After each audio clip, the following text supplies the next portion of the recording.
Well, thank you all for being here. Why don't we, since we've got a small group, why don't we just kind of go around the room and let everybody introduce themselves. Should we start with our speakers over here? Sure. Sean Strelo. I am a postdoc in the School of Ed for our leadership minor, so I teach courses in that. My PhD was in higher ed leadership, so it's kind of funny that we're talking about like application and job processes, because not only have I been through it, but I also, this is like the very thing that we kind of study in our higher ed program, or at least one of the processes that we're kind of intimately familiar with on a meta level. So excited to be here. And thank you for coming. Yes, thank you. I'm Sarah Dolan. I'm a professor of psychology and neuroscience, and right now I'm associate dean for professional development in the graduate school. And that's a new role. So I'm just learning about what graduate students need in terms of information and preparation for the job market. And Blake and I talked, and a couple of the teaching postdocs, the grad school sponsors were there, and we kind of came up with this idea to offer this to you guys also. So this can be a campus-wide way to prepare anybody who wants to apply for jobs on the job market. And I will just kind of flat out say, I went on the academic job market once. That was 16 years ago. So Sean has much more updated information. But I have also sat in on a number of provost interviews here. So I have some of that background that you actually had to, because you had to do that for your postdoc. But I've seen that from a couple different angles. So I have some of that information to share. Thank you. Caleb Robbins, I'm a postdoc in the biology department, aquatic ecosystem ecologist. Shannon Baker. I'm a postdoc in music and digital humanities, focusing on church music. Don Hood, I'm a postdoc in the geosciences studying planetary science. Oh, cool. And I'm Blake Thomas, I work in the OVPR, the research development, managing postdoctoral scholarship. My 5-year-old son is obsessed with the solar system. Good. Well, Just keep him that way and we'll get him in he can already identify all the planets in order to memorize them. Nice. Are you teaching them about Pluto? You know, he already knows about it. It's already in there. I can't say anything about it. Depending on whose definition of a planet you subscribe to, Pluto is the planet. Yeah. It's only the International Astronomical Union that insists that it is not, and they just make stuff up. So. Well, I learned it as a planet, so it will forever be a Yes. planet. Okay, well, I mean, I think we want to keep this relatively casual. We talked about an outline, but also lots of opportunity for Q&A. So please interrupt if you have questions about things that we talk about. We're going to give kind of a high-level overview of the process. And then we thought we would do a mock interview at the end, so you could see maybe what that looks like and some maybe standard questions that might come up, especially in an admin interview for an academic job. And then lots more time for Q&A. Sound good? Sure. Okay. You want me to get started? Yeah, that'd be great. Okay, we have the outline. So the first thing you're going to do in this process is you're going to search for jobs, and those academic positions come to you a variety of different ways. It tends to be differences across disciplines. But you find a job, you want to apply for it, you submit your application materials, and then you wait. That's, of course, the really hard part. But behind the scenes, what's been going on is a search committee was formed. They wrote, presumably they together with admin wrote a job ad. So they identified what their needs are in their department and wrote a job, hopefully to target someone who fills those needs, and advertised it in all the appropriate places. Then that search committee receives job ads. Often they have a due date and they don't start reviewing applications until after that due date, but sometimes it's rolling until they find the person that they're looking for. But that'll be explicated in the ad. And that search committee's job is to perform the initial screening of applicants. They want to see, first of all, who's in the pool. How many folks do we have? How close are the folks in the pool to what we're looking for? And And do we know anybody? Do we already have experience with any of these folks in the pool? And that search committee will form what we call in my program at least a long list. So a group of people, kind of a first pass, who do they want to talk to and get to know a little bit better. My brother actually is a conducting professor and he's now going on the job market for a second time. And in that field, the long list is a little different. Those are folks that you've watched their audition tapes already, and then you want to move forward with them and talk to them in person or on Zoom. But anyway, that long list generally gets approved by the whole faculty. So the search committee will bring, at least in our area, that long list to the faculty. That's where things can get dicey, maybe depending on who the faculty are and who's on the search committee, and what fights have been fought already about what the needs are and what fights are yet to be fought about what the needs are for the new faculty member. And then from that long list, at this point in history, Zoom interviews happen, and we'll talk a little bit about that. And after Zoom interviews, the search committee selects a short list, 2-3-ish people to invite to campus. That short list is discussed ad nauseum by faculty. Who are we going to include? What's interesting to me is generally the long list Zoom interviews are only done by the search committee. So then the faculty argue over who of those people are bringing to campus. You didn't meet those people. Why are you talking about this? It should be the search committee, but faculty like to argue about every possible thing. That's what makes academia fun, right? Not really.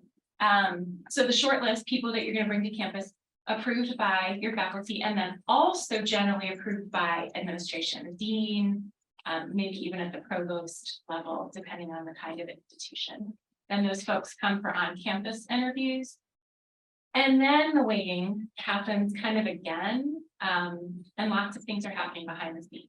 So there's a long lead time between Zoom interviews and on-campus interviews, generally because of scheduling. So for an on-campus interview, you've got to corral lots of people, sometimes including a provost or someone from the provost office, deans, faculty, department chairs, students, current students. All these people have to be wrangled. So there can be a long lead time there. And then after the on-campus interviews, the faculty vote again and discuss and deliberate and argue again over who they want to give an offer to. After the faculty have made that decision, that goes for administrative approval. So the dean has to approve that, provost office approves that. Then an offer is made, and then there's some negotiation that can happen between the candidate and the institution. And that can also take a long time to hear back when you're waiting on, you're going through negotiation. And then hopefully you accept the final offer and start the next fall.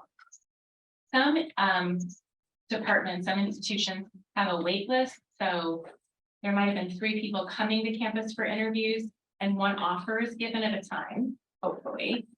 And the other 2 people on that who came out on campus interviews may be told, if our first person doesn't accept the offer, we're going to offer you, and we're expecting it'll be this much time. You know, we talked to our top choice and they've said they need 2 more weeks to make a decision, or they need until after Christmas to make a decision, or so on and so forth.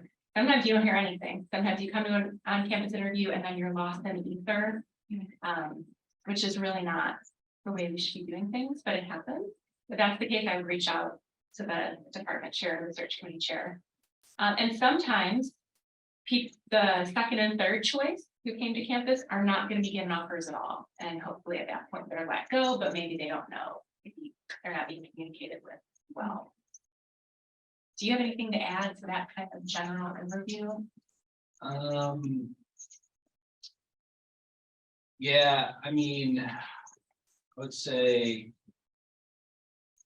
that is pretty much general. Like if you're going to generalize the interview process for all types of institutions and kind of markets, yes, my experiences I'll talk about was a lot quicker, right? And a lot of this has to do with it just happened to be a buyer or seller's market, if it's better for for candidates, but it was a much better market for candidates, so I sort of lucked out. And also when you're applying to small, private liberal arts institutions, you know, they don't have to abide by some of the rules that some of the state institutions do. And so, you know, some of those rules go out the window and they end up playing fast and loose with kind of the etiquette of, so anyway. But yeah, I mean, you're typically looking at, you know, academic job market opens, what would you say, like October, November, September even, yeah, is when, and then, you know, you look for on-campus interviews, you know, some early spring or mid-spring, and then hearing a decision sometime in March, April. That's kind of the general demand. So, In psychology, it's a highly competitive job market. And we try to do things very quickly. So here at Baylor, we're able to get, our applications will close October 1st.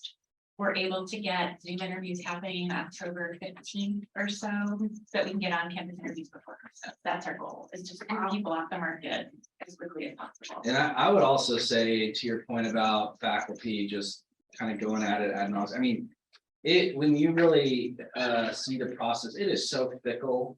I mean, it really could come down to what time they had their lunch prior to discussion. I mean, that could be the difference between you being a second round candidate or not. And so there's a lot of luck that plays into it as well. Which is not what we wish. Right. But that's how it is. So knowing that there are all those different personalities at play, is it worthwhile as a candidate to try to sort of get inside the mind of the folks who are on that committee or might be involved in that, to like look up CVs and try to determine what the interests might be of different people and try to present oneself in the light that will be appealing to people on that committee? Or is that a risk of getting too granular and losing focus on the whole process?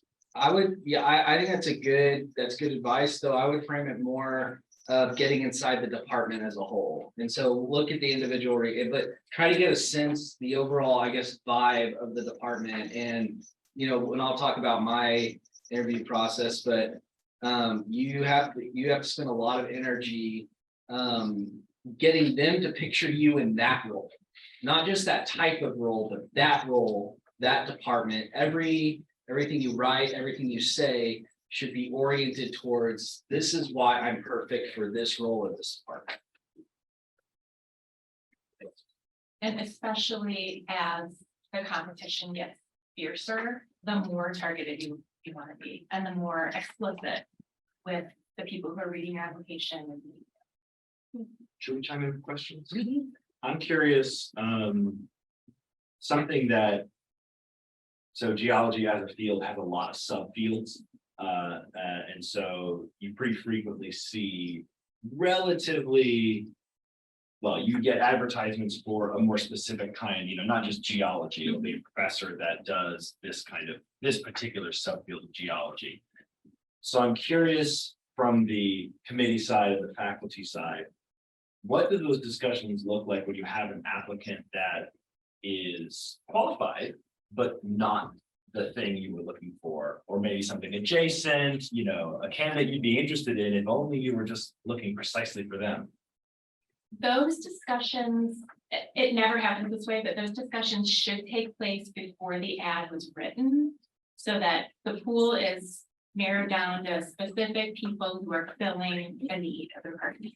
That is not how it happens. It happens, I think, more frequently the way that you're suggesting, which is we're going to look at everybody and see who we like the most. Well, not to mention, just because you ask for a tectonicist doesn't mean you get tectonicist. True. So you, Admin has a lot you get to say. applications Yeah. for, you know, and I'm saying that as a person who does planetary science, who will be applying to roles that do not say planetary science. Yes.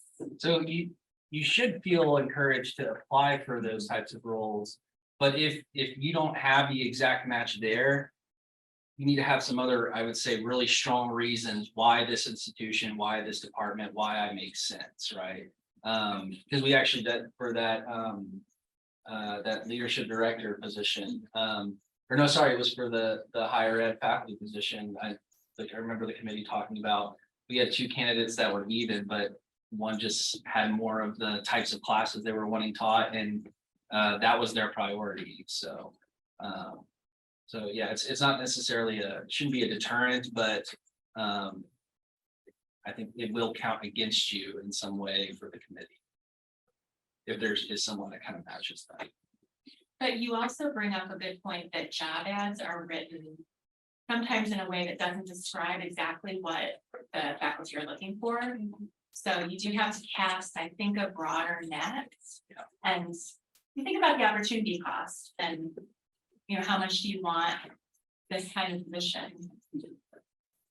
How much effort is it to tweak your application and your cover letter and that kind of stuff versus how well you fit? Exactly.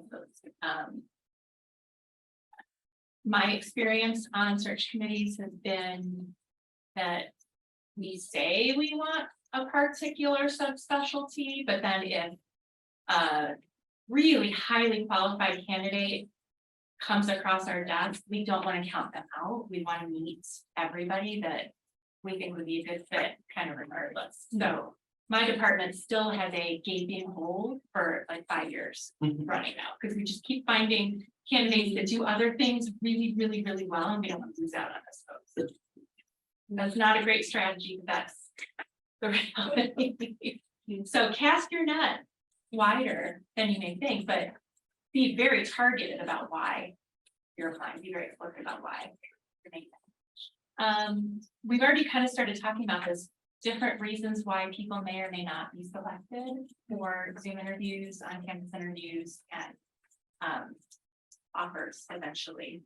And it comes down to lots of little unpredictable, idiosyncratic, oftentimes unknowable things, which does not give you confidence, I realize. Sometimes it's this, I've seen this happen numerous times. Admin pulls the position. So a department goes to the effort of advertising it, they get applicants, and then something happens at a level above the department. You know, it could be a funding thing, it could be who knows what, and the position is no longer available and you apply.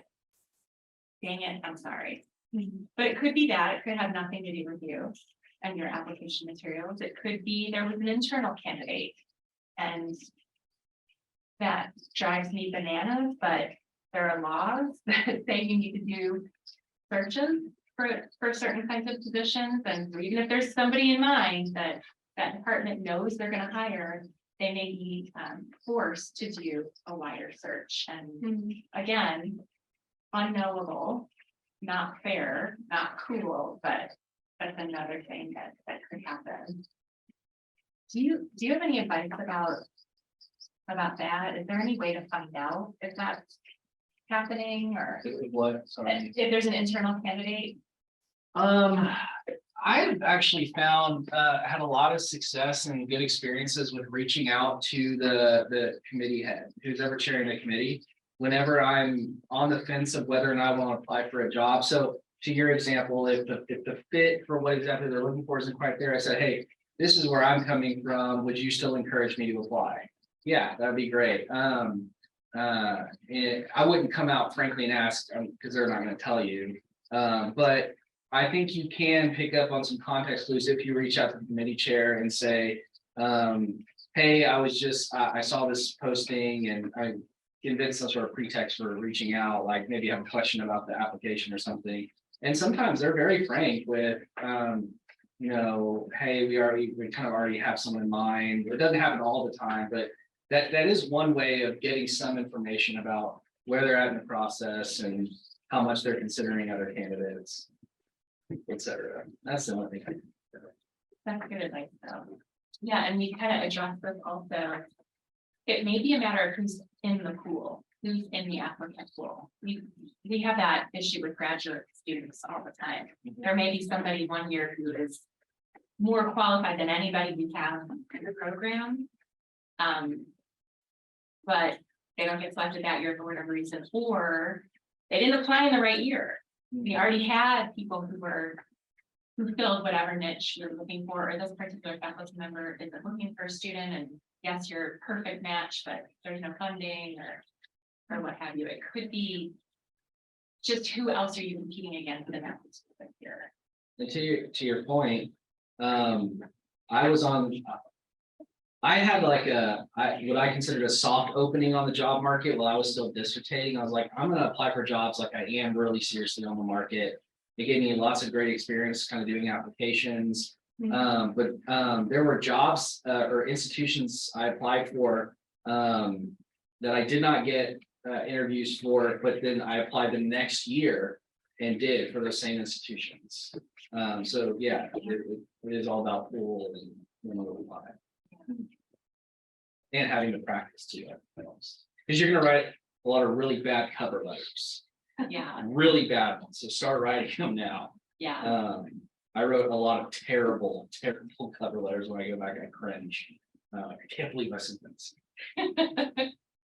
But it all worked out. No, It all worked out. So why don't we move on? Do you want to talk about your interview experience? yeah. So I the job that I got was at Messiah University. And so one thing I would say right off the bat is a lot of my experience is just a little different because I'm talking about my heart is kind of with Christian higher ed and particularly small liberal arts colleges that are heavily teaching focused, which I recognize is probably not where you're looking at. But I mean, some of this stuff will apply, some won't. Take this useful and forget the rest. But so I'm headed to Messiah University, which is in the Harrisburg area of Pennsylvania. So very atypical, like I said, of the typical research process, because I want to say I applied like maybe the last week of October. I had a Zoom interview, well, maybe it was the first week of November. I had a Zoom interview the next day, or sorry, not the next day, the next week. And then I got an invitation on campus the day before Thanksgiving break. So that all happened within a span of 3 weeks. And then my on-campus interview was on December 12th. And it actually ended up being 2 days because I had to meet with the provost on the 13th. And I had a job offer before I landed back home in Dallas.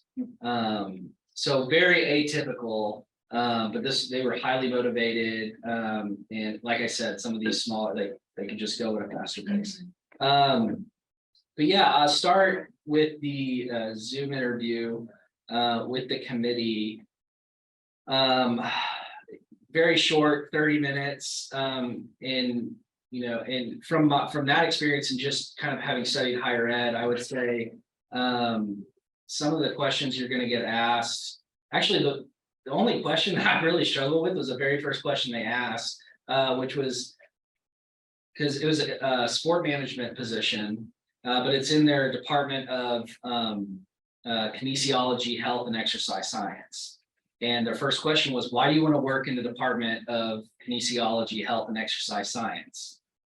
I mean, the first thing that ran through my head was, I could care less about things, right? Like, that's just where sport management happens to be. So I had to kind of work my way through that question of, okay, why this department? And so that's why I say, like, really position yourself as a fit for the department is a good rule of thumb.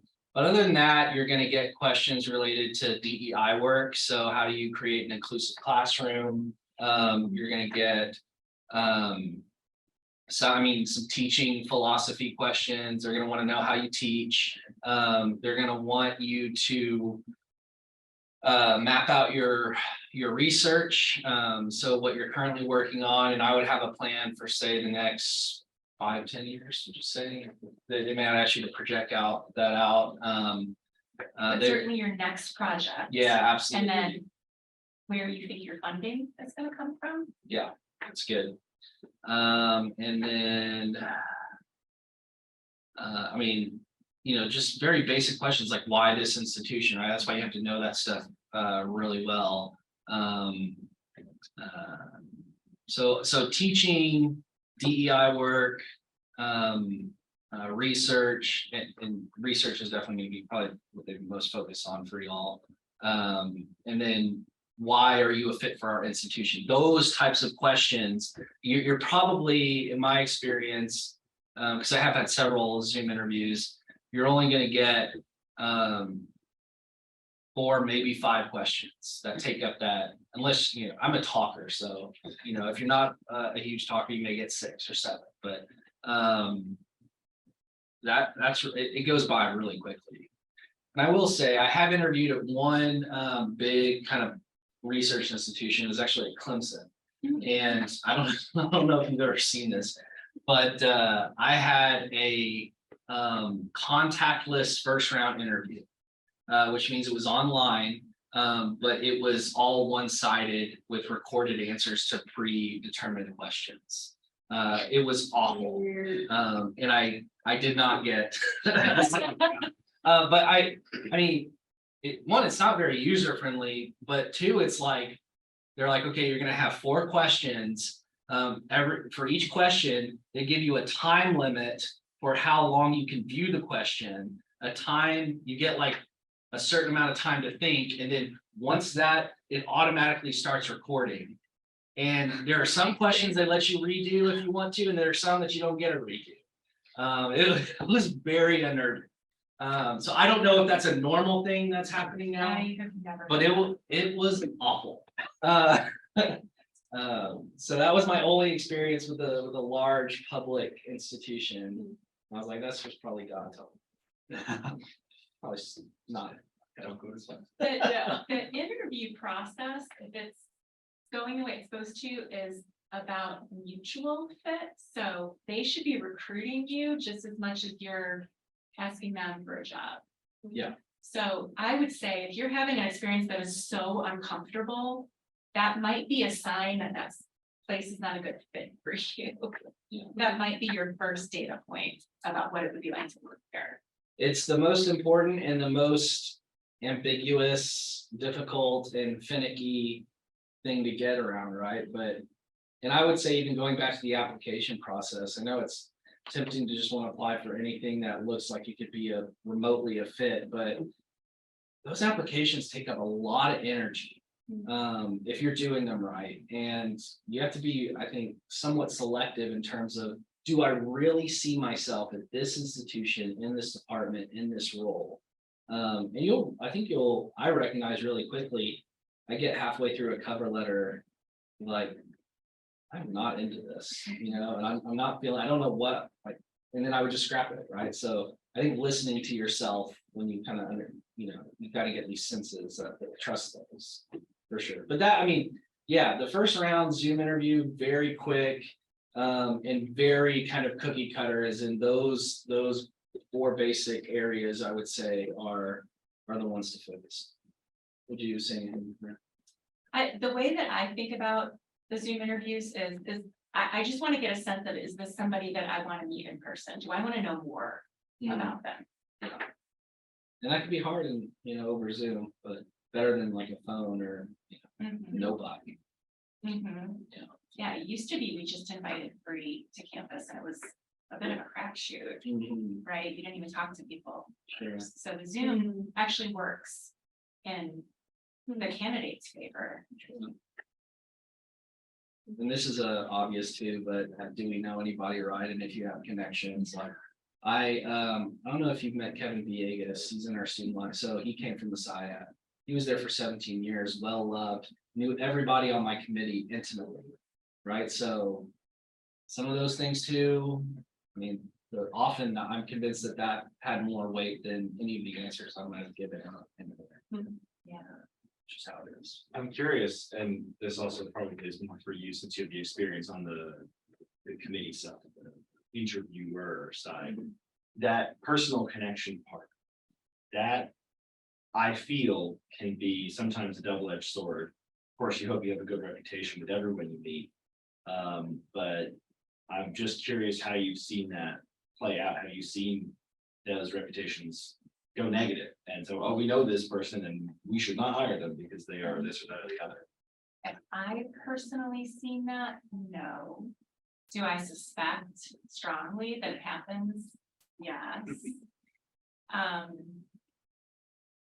But some of those are things that are in your control.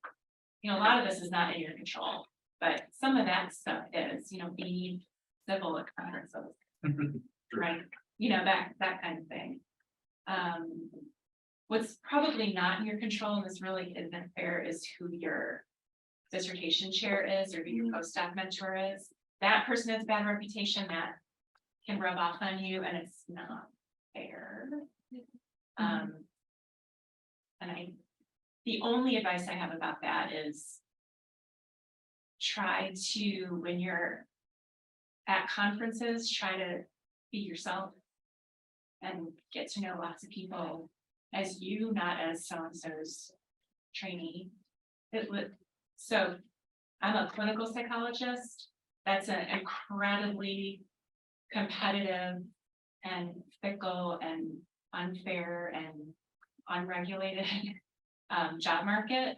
But I've been on neuroscience searches, so chemistry and bio, like I've done those kinds of searches, and who your mentor is doesn't matter. But if you can meet people at conferences, that's what I would do. I would put myself out there at conferences as my own person. That is not natural for me at all, but it is good advice. All the networking you can do, you should do it. And sometimes the entree is, I'm so-and-so student, nice to meet you. But then you want to differentiate yourself. Another thing I would say, a lot of this information that I'm giving and advice I'm giving, I got from a book called The Professor's Zen by Karen Kelsey. I actually hated the book. I think she's extremely paternalistic, patronizing, condescending in her tone. It's awful. And I was so angry when a majority of her advice was actually really good advice. So don't have it, pick yourself up a copy. But one of the things she said that I was really good advice for me was you have to position yourself as a tenure track candidate, even though you've never been in a tenure track.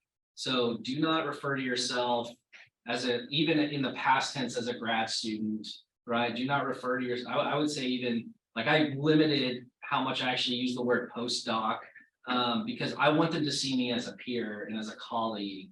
Call people, like I say, feel free to call people by their first names, right? Not doctor, this and that. That is kind of up to you. But I was kind of bold enough to in my first emails perhaps, but as I started to talk with them, start talking, like make sure you're addressing them by their first name. Like they need to see you as a peer and a colleague. So getting them to separate in their minds you from your grad and your postdoc experiences and see you as a, as a tenure track Independent scholar, yeah. So you've had your Zoom interviews.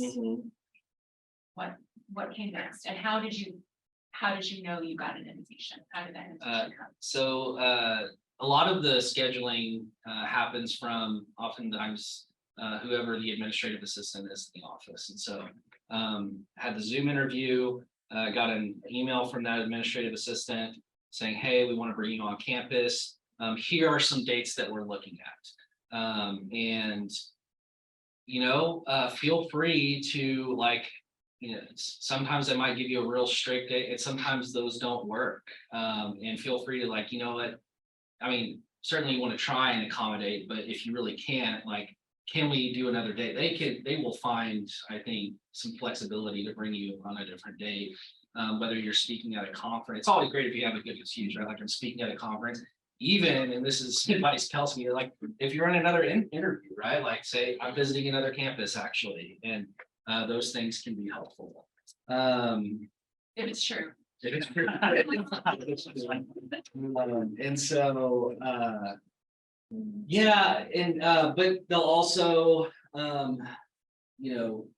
they will offer to arrange your travel. Obviously, they may ask if you have preferred airlines.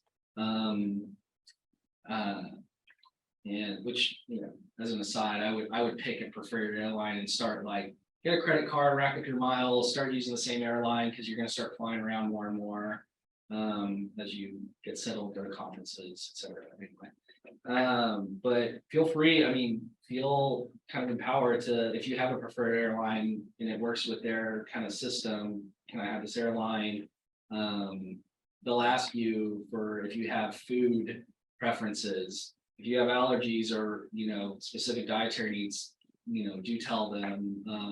Don't try and be polite and all of a sudden you get something that you're allergic to, and then everyone kind of feels offended. But anyway, they're going to ask you all those questions in that interview, like anything we can do to make your visit comfortable, right? So give them the information they need, and then the rest is just getting there. And if you want me to continue on, so the day of your on-campus visit, it's an all-day affair. It is exhausting, mentally, emotionally, physically.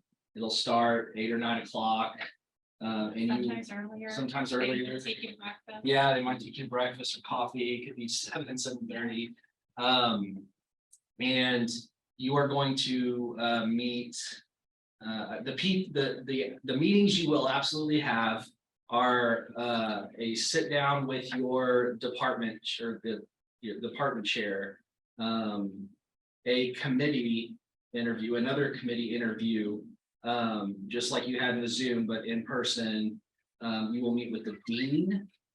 You will have a presentation of some sort, whether it's a teaching presentation or a research talk, probably more of a research talk. And of course, there's lunch, which is usually with your committee. And then you'll meet with the provost. And then sprinkled, if there are other meetings sprinkled in there, you might meet with any other constituent on campus. It could be the director of the student success department. It could be the director of the learning accommodations department. And all of those meetings are very, very quick. We're talking about 30-45 minutes per meeting. And someone is escorting you to these meetings, so. Yes. If you're late, which you're gonna be late, your day is gonna get thrown off because someone interviews you for too long. Don't worry about that. The person who's escorting you, it's their problem. Yeah, So don't start to feel uncomfortable, like right. you're escorted is their problem. That's a great point. Yeah, I mean, take your time, and I would say really, I mean, again, so much of these conversations, especially with kind of the random meetings sprinkled in, are about fit.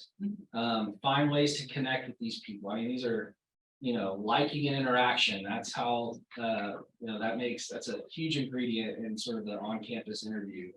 But to be honest, I mean, and again, this is going to be very different for you guys, but I never felt uncomfortable or, you know, I always kept waiting for, when are they going to ask me the hard questions? And they never really came. And it was at some point in the process where like, oh, they already know I can do the job. They just want to see me talk about it within the context of this institution, and they want to see. Now, I've also seen processes where it is much more we're kind of grilling you, right? But I mean, in general, they were all questions that were just variations of the 4 that we talked about in the Zoom interview, right? I mean, just being able to elaborate on those, I think is super important. I don't know, would you say anything else? I was gonna talk about this later, but like Blake suggested, you want to research everything that you can ahead of time and make sure that you have something to talk about with each person that you're meeting. Hopefully they give you your schedule before you arrive, so you know who you're gonna be meeting with. But, you know, look up their research so that you can talk about it and try to find ways where you can have some collaborative opportunities with the people that you're meeting with, whether it's, you know, if you're meeting with, like here at the ATL, you might have some questions around what kinds of teaching workshops do they offer, or you want to ask them questions that show you're interested in what they do and that there's some overlap there, there's some connection there. But with the faculty, it's really, especially at R1 institutions, it's critical that you talk about how you can collaborate with folks in the department. And how you can, kind of your willingness to not just collaborate in terms of teaching and research, but just all the other administrative needs of the department, right? But another thing I was gonna say alongside those lines is with everyone you meet, kind of talk about your stuff at whatever level of the institution you are, right? So when you're with the committee and faculty, you're talking at a departmental level. And but when you're with the dean, right, the dean wants to know that, that you're gonna save them money somehow by, like, or, I mean, I don't know but they want to know kind of how you're thinking about your role strategically. How are you going to recruit students to the program? More for the liberal arts, like how many courses can we get out of you and save money, right? And then the provost is you're going to want to think more strategic plan and what is the vision of the university and how does what I want to do kind of hold that up. So kind of whatever level of the institution you are, talk about your stuff at that level and be able to think about it that way. The dean and the provost are going to be interested in what resources you need to do your research at R1 institutions, where you're going to get those resources from. So if you're NSF, NIH funding kind of people, you want to have particular research funding opportunities in mind or programs in mind. So you might say, I don't know in the NSF world what it is, but in the NIH world, you might say, I'm applying for a KO1 award and it's going to be on this and it's going to be through this institute. Or I have already taken a course and submitted an RO3. I already know how to do that. And it's through this institute and this mechanism or what have you. They're going to ask you what resources you need. And that's to get a sense of how much do you know your stuff. How much does your equipment cost? It's a good indicator of how deeply you're involved in your research program. We're going to get that funding. And what will tenure track look like for you? What's the likelihood of success on the tenure track? They're going to be trying to get indicators of that.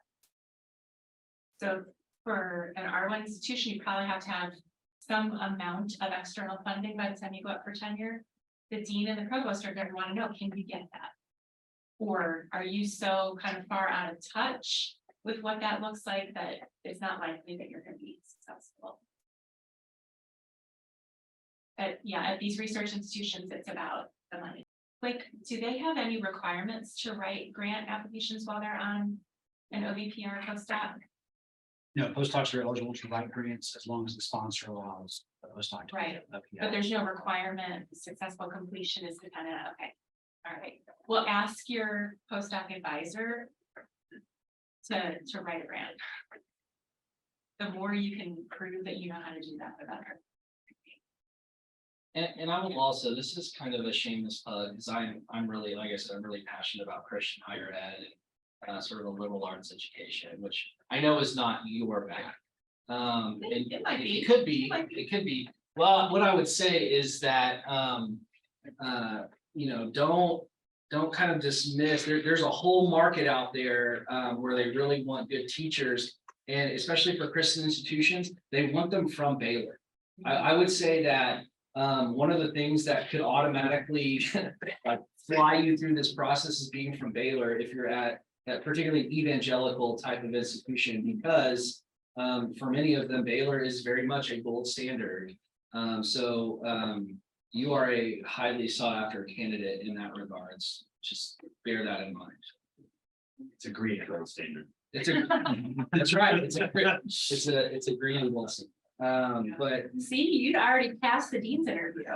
Tom said that. With that joke? Yeah. Oh, good, I'm in. It shows that you understand the institution and its culture and you can see yourself there. And yeah, that's a great example. it actually is a really good example. Obviously, if the dean, it doesn't seem like I was such a And- humor, don't joke, but And I would say at those institutions, much more heavily on liking and interaction, right? Like they want to see, are you a part of this family that we've created? To the point where like, I think one of the things that solidified my on-campus interview was Seth's really into stuffed animals. So I was like, can I go to your bookstore and buy like a stuffed mascot and like that? That's what I did with my free time. Part of it was, I really wanted to do it. Part of it was strategic, right? And you know, those things really play well at those kinds of institutions if you're doing them genuinely and they're coming from a genuine place. So I'm looking at the clock and I think we've done a great job of talking, and I don't know if there's enough time for mock interviews. So I was gonna go over kind of my hints and tips and tricks. I will say your mock interview that you did with me, so helpful. Good. Your questions were actually a lot harder than any of the ones that I was very well prepared going into my interview based on doing the mock interviews.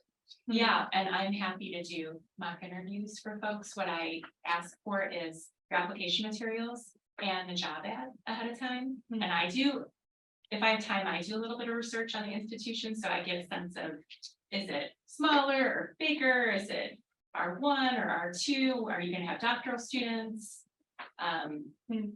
You know, what's the department telling you in their ad that they're looking for, which may or may not be what they end up hiring, but I do some of that too, so I can target my questions. And I kind of serve in the admin role, so I'll ask these kind of bigger mission fit kind of questions. And I'm happy to do that if folks want that. Very helpful. Everybody I've done a mock interview with in the postdoc teaching fellows class got a job. So There you go. yeah, I'm just saying. That's great. 100%. Anyway, so the thing I think that can prepare you the most for the whole process is research, research, research. Where are you applying? Who are they? And how can you fit with them? So I've got, especially for an interview, I've got tips like make sure you have read the university's strategic plan. Baylor's thankfully is much shorter. I came in under Vision 2012, and that was like a multi-100-page document, and I had no idea what it said. It was so complex. Mostly, I think institutions have gone to a shorter strategic plan, and they'll post it. Look at their mission statement, that's important. Look at the demographics, you know, kind of find out what is this institution? Mostly undergrad, some grad, commuter versus residential, all of those kinds of things that are on their website. Find out everything you can. Research the department that you're applying to. Like Sean said, department fit is really the most important of all the fits. So look at, you know, the department has a mission statement, look at that. Look at the demographics of the faculty. So make sure that you know who the faculty are. Are these a lot of professors who are tenured and been there for 30 years? Are they bottom heavy? There are a lot of tenure track folks. Make sure that you know that kind of thing going in. Know what the students are like in that department.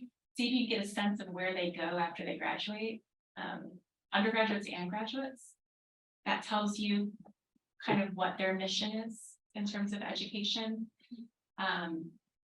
Research what courses are offered. Research the heck out of that. Oh, and have a couple, this is a common question. What courses would you add? If you had to add, both for undergrad and grad, if you had to add some courses or change our, you know, what changes would you think? Yeah, that we hired somebody just really fortuitously. We had a professor retiring and there was no way anybody could have known that.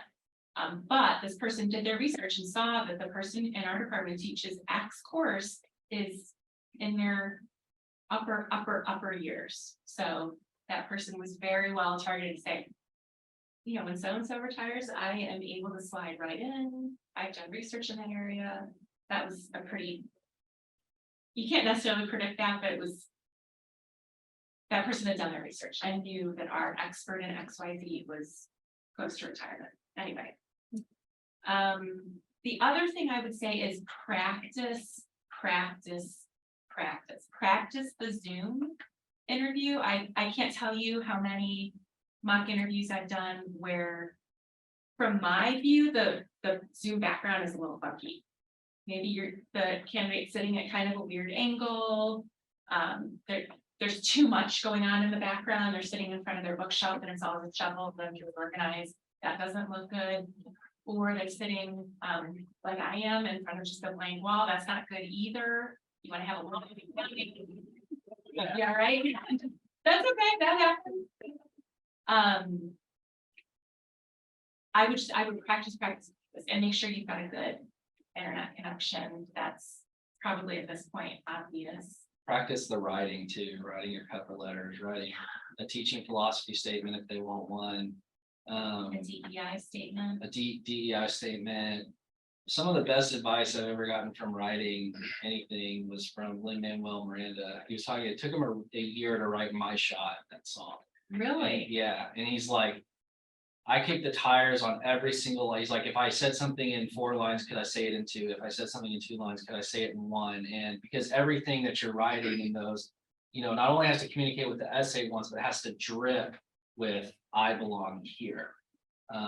So I would say there's a temptation, right? You write kind of a cover letter, then you just start tweaking the same one, but they'll know if you're not really, if you're like, I would go so far as to say is if you were not exhausted after completing a full application, you probably didn't work hard enough on it.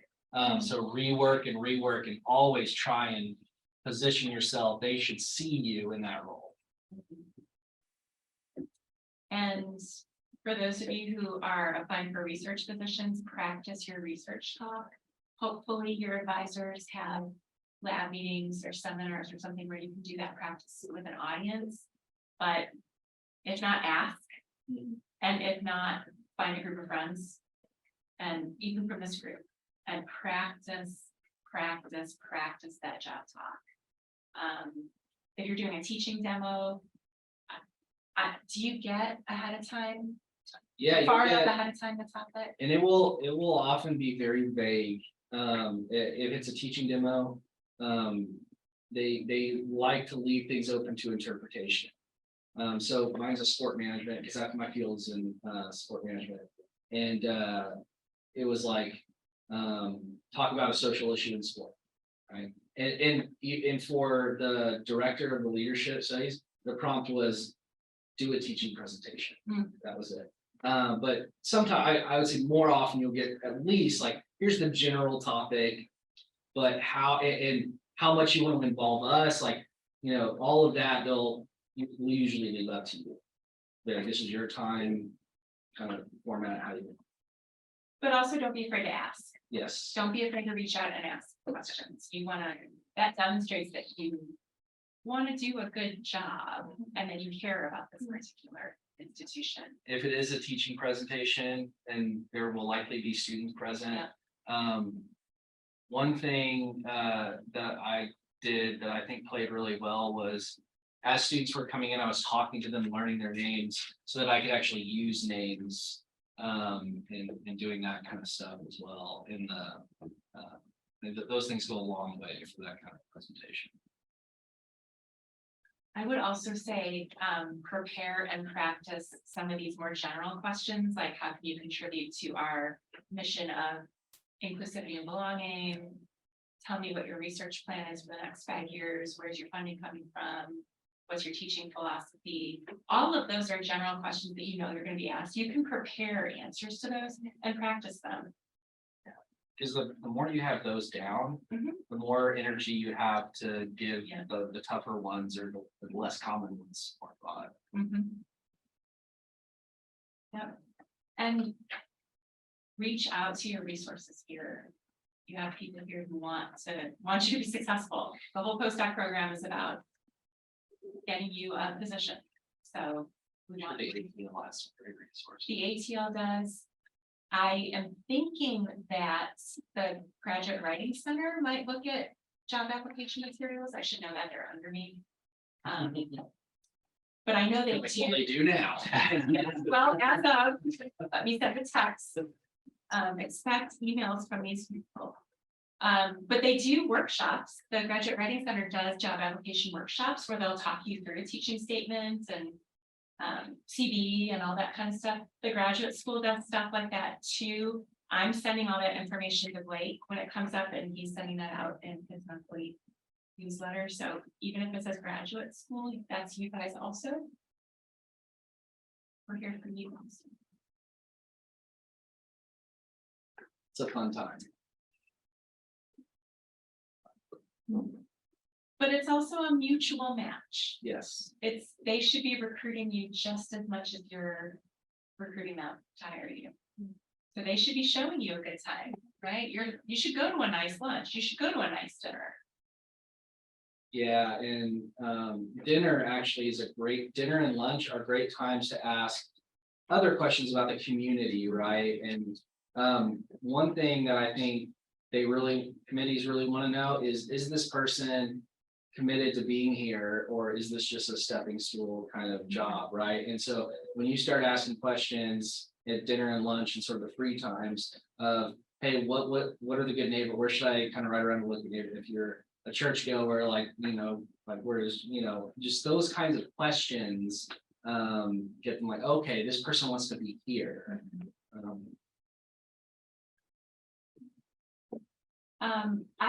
I came with a handout. I think I sent it to you, Blake, my job interview with the dean standard questions. I think so. I can send it to you again, but that's something that's where these general questions that we've been talking about, these are them. And then I've got 5 questions that you can ask anybody that you're interviewing with if you get stuck. If they say any questions, that's a trap, right? Or it could be a trap. I've got some go-tos. Yeah, I don't know if they do this at all. This may have been just for smaller, but also knowing that the dean's interview is where they have, for me, gone over like salary and benefits. And a lot of time, like in other jobs outside of academia, it's like you don't get that until but it's like, oh, we're doing this now. And That's good. so kind of have questions about benefits and salary prepared as well for that. And that, if you're doing your research institution, that's where you have in mind your startup package asks. So I need to buy this kind of microscope. It's $100,000. Do you have access to one of those on campus that I can use otherwise, or collaborations with other institutions? That is just such a different reality. I'm sure you're like, Yes. Yeah. Not even on my radar. that was wild. Scientific instruments are expensive. No, they are. Instruments are expensive too. But so true. Typically, yeah, a lot of institutions will often, at least instruments will have them, and then they'll, whatever condition they're in, they'll be there forever. Yeah, I'm kind of curious. I mean, I've never been in a position to negotiate job terms before, because grad school is what it is, and postdocs are for the most part what they are. So, I mean, there's salary. Benefits are generally what they are. What are the other knobs to turn? Starting package, so sort of funds. Is there anything else to be asking for that you wouldn't know to ask for? And I have this on my list of questions. This is not financial, but it tells you a lot about the institution. Are there opportunities for training in teaching? Are there opportunities for extra help with grant writing? So like OVPR does a grant writing workshop every January.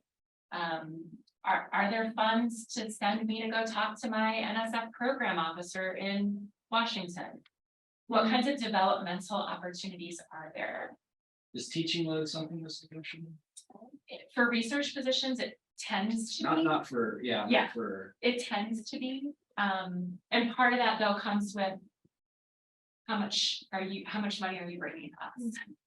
So if you're coming with a grant, you can negotiate your teaching very easily with that. If you're not, I would still talk about it. I would still ask.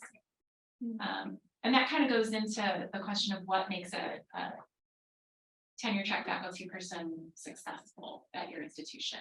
Is it reduced teaching load? Is it taking advantage of the ATO workshops, or OVPR workshops or. You can sometimes even get course releases for those. Right, right, yeah, they say, well, people who have a 2-2 course load tend to struggle, well.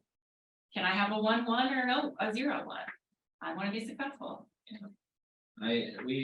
We're taught, like, if you do not negotiate something, you're leaving money or something else on the table. Yeah. So please, yeah, feel free to make an ask, knowing that you can always say, well, if that's not doable, I'm still leaving this job. Wait, you can't buy me my own 90 MRI cabinet, what? You're Oh, not forget gonna, it. you're not gonna scare them away with an ask, right? Like, oh, now we're gonna go ask this person, right? Like, they want you. Ask. And I have no good negotiating. That's, I have none, but I swear Twitter is such a good resource for this. Academic Twitter, there are folks who will walk you through an entire negotiation process. And you know who does and actually does mock negotiations is Tiffany Hogue. Oh, she does. Oh, yeah. Oh, And That's of great. course, she's a lot busier now than she's Yeah. ever been. But I mean, she's got her law degree from Georgetown. I mean, she's very savvy, has been in nearly every high level position at the university. I mean, really good negotiator, thinking about negotiating with departments She was a professor in the higher in ed our higher ed program. program, and now she's the chief of staff to the president. Yeah, and just been Probably incredible. busy. Well, her and her husband are like the power couple of it. 'Cause They're Is he the dean, or he is a dean in the School of Arts and Sciences? He's, is he director of engaged Director, learning or yeah. associate dean or assistant dean for engaged learning? He has a dean title, I Yeah. think, Yeah, and they're both boss people, and then they both run marathons. They're like the Uber couple. they taught us study abroad last, like, Oh, they do it all. their jobs. Their jobs at Baylor, well. They taught study abroad for 12 or 13 years. And including this past year when it was their first year as chief of staff. I mean, anyway, Tiffany Hogue People you is should know. also the kindest person I think you could ever meet. And would love to connect with you. Happy to arrange an introduction if you would like.